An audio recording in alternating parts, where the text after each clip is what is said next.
നമ്മളെ സമൂഹത്തിൽ വ്യത്യസ്തത ആഗ്രഹിക്കുന്ന ആൾക്കാർ, വ്യത്യസ്ത നിലപാടിൽ കൂടി പോകുന്ന ആൾക്കാർ, കറക്റ്റായിട്ട് മുഖം നോക്കി സംസാരിക്കുന്ന ആൾക്കാർ, ചില ആർഗ്യുമെന്റ്സിന് നമ്മൾ തിരിച്ചു മറുപടി പറയുന്ന ആൾക്കാരൊക്കെ നമ്മൾ അഹങ്കാരിയായിട്ടും മറ്റു പല പല പേരുകൾ വിളിക്കാറുണ്ട്. അതെന്താണ് അതിന് കാരണം? മലയാളം അറിയാത്തോണ്ടാ. അഹങ്കാരം എന്ന വാക്ക് ഇംഗ്ലീഷിൽ ഈഗോ ട്രാൻസ്ലേറ്റ് ചെയ്ത അഹങ്കാരം കിട്ടും. എനിക്കറിയുന്നു. ഇപ്പം അശ്വതി ചോദിക്കുന്ന ചോദ്യത്തിന് ഞാൻ ഉത്തരം പറയും. അതെന്റെ അഹങ്കാരം. എനിക്കറിയാം എന്നുള്ള ബോധത്തിലാണല്ലോ ഞാൻ സംസാരിക്കുന്നത്. അത് അഹങ്കാരമായിട്ട് കാണാം.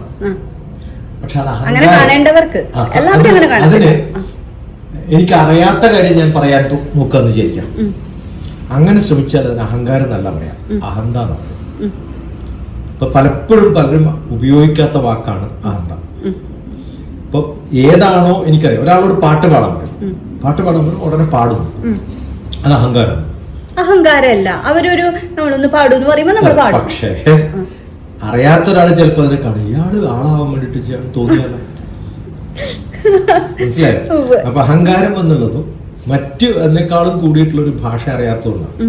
അഹന്ത എന്ന് പറയുന്നത് എനിക്കില്ലാത്ത കഴിവ് ഞാൻ ഉണ്ടെന്ന് നടിക്കും. ഇപ്പൊ പാട്ട് പാടാൻ കഴിവില്ലാത്ത ഒരാള്, അങ്ങനെ പലരെയും നമുക്ക് അവര് പാട്ട് പാടിയിട്ട് ആളാവാൻ നോക്കുകയാണെങ്കിൽ എന്താ പറയാ? അഹങ്കാരം നല്ല പറയാ, അഹന്താണ്. ഇല്ലാത്തൊരു കാര്യം ഉണ്ടെന്ന് നടിക്കുമ്പോഴാണ് അത് ഹൈലി ഈഗോയിസ്റ്റിക് ആണ്. ഈഗോയിൽ തന്നെ വലിയ വ്യത്യസ്തമായ ഈഗോ ഉണ്ട്. ഇതെനിക്കറിയില്ലായിരുന്നു. ഞാൻ എവിടെ എന്ത് എപ്പോ എങ്ങനെ ചെയ്യണം എന്നുള്ള അറിവ് എനിക്കുണ്ടാവുന്നത് വിവേചന ബുദ്ധിയുള്ളപ്പോഴാണ്. ആ വിവേകം എവിടെ എന്ത് ചെയ്യണമെന്ന് കുട്ടികൾക്ക് വിവേകം ഉണ്ടാവില്ല. അപ്പൊ ആ സമയത്ത് അവർ ചെയ്യുന്നത് ചിലപ്പോൾ വിവേകമില്ലാത്ത കാര്യമാണ്, അത് അഹങ്കാരം. അങ്ങനെ നമ്മൾ അവർക്ക് അറിയില്ല. നമ്മൾ പലരോടും അഹങ്കാരം ഒരു ഇതാണ്. ആ സമയത്ത് ചെയ്യുന്ന മിസ്റ്റേക്കുകൾ അഹങ്കാരം എന്ന് നമ്മൾ പറയാം. അത് നമ്മൾ ക്ഷമിക്കണം. അത് ശരിക്കും അഹങ്കാരമല്ല, അറിവില്ലായ്മ. അറിവില്ലായ്മ കുട്ടികൾക്ക് ഉണ്ടാവുമ്പോ അവര് കാണിക്കുന്നത് ഇല്ലാത്തത് കാണിക്കാൻ ശ്രമിക്കുമ്പോ അതിന് നമ്മൾ അഹങ്കാരം വിളിച്ചു വന്നത് കൊണ്ടാണ് ഇങ്ങനെ പോയത്. അപ്പൊ നമ്മൾ ആ സമയത്ത് വേറൊരു ലോകത്താ, നമ്മൾ എന്ത് പറഞ്ഞാലും മനസ്സിലാവില്ല. അതുപോലെ വേറൊരു വാക്യം പറയാം, എന്ത് രസമായിരുന്നു പറയാ, ആ ക്ലൈമറ്റ് ഭയങ്കര മഴയായിരുന്നു. ഞാൻ ശരിക്കും ഇത് തെറ്റായ വാക്കാണ്. ഭയങ്കരം എന്ന് പറഞ്ഞാൽ തന്നെ അർത്ഥം ഭയം ജനിപ്പിക്കുന്നത്. അതെ അതെ അതെ തീർച്ചയായിട്ടും. അപ്പൊ ഭയം ജനിപ്പിക്കുന്നത് ഞാൻ ഇങ്ങനെ ഇൻട്രസ്റ്റിംഗ് ആയിട്ട് ചെയ്യാം. ഭയം ജനിപ്പിക്കുന്നതല്ല വേണ്ടത്, ശങ്കര മഴ എന്ന് കേട്ടിട്ടുണ്ട്? ഇല്ല. നല്ല മഴ എന്ന് കേട്ടിട്ടില്ലേ? ഭയങ്കരം എന്നുള്ളതിന്റെ ഓപ്പോസിറ്റ്, നല്ലതിന്റെ ഓപ്പോസിറ്റ് ചീത്തയാണ്. ചീത്തയാണ് ഭയങ്കരം. നല്ലതിന്റെ ഈക്വലന്റ് ആയിട്ട് ഭയങ്കരത്തിന് എന്താ പറയാറുണ്ട്? ശങ്കരൻ.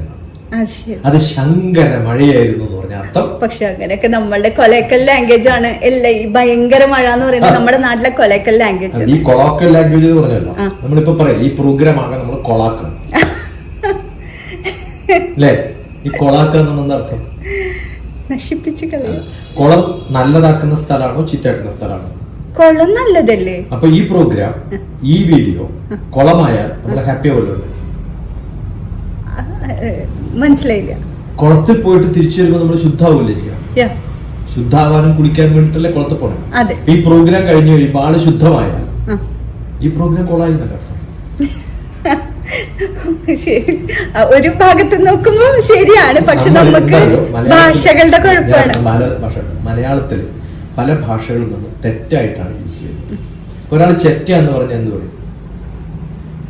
ചെറ്റ എന്ന് പറഞ്ഞു കഴിഞ്ഞാൽ അത് മോശം വേർഡാണ്. ചെറ്റപ്പുര എന്ന് പറഞ്ഞാൽ അർത്ഥം അത് ഓല അല്ല, ചെറിയ വീട്.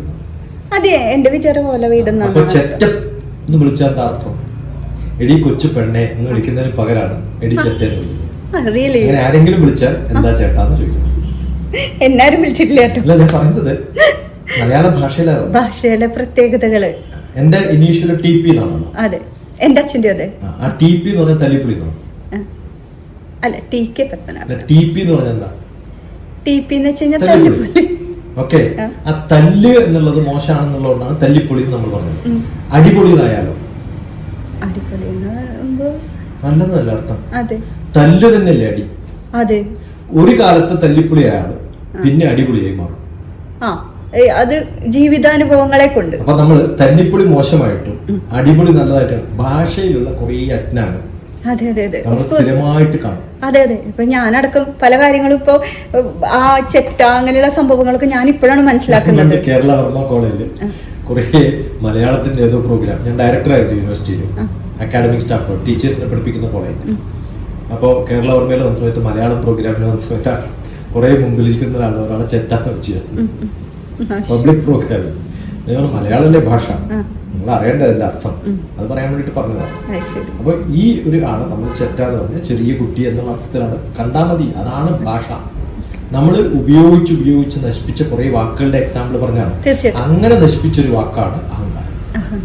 Thank you.